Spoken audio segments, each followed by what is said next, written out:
სოფელ ახაშნის მოსახლეობას მალე კიდევ ერთი სკვერი ექნება. მუნიციპალიტეტის მერის მოადგილის კოტე ბერიძიშვილის ინფორმაციით დასასვენებელი სივრცეები ეწყობა შაშიანსა და კარდენახშიც. სამუშაოებს რეგიონული განვითარების ფონდი ადგილობრივი თვითმმართველობის თანამონაწილეობით აფინანსებს.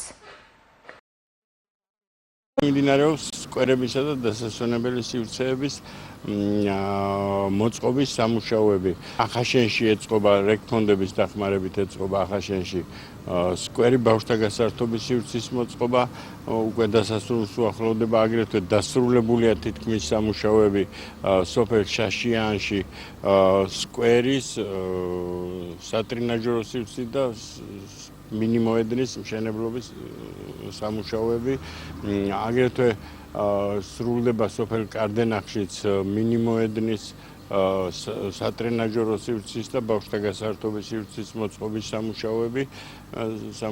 გარდა ეს იყო რეგფონდებით გათვლილი სამუშაოები სკვერების მოწყობისა. გარდა ამისა, ადგილობრივი ბიუჯეტით ვაწყობთ რამოდენიმე სოფელში სკვერებს და სოფლის პროგრამაშიც აგრეთვე გათვლილი გვაქვს სკვერები რამოდენიმე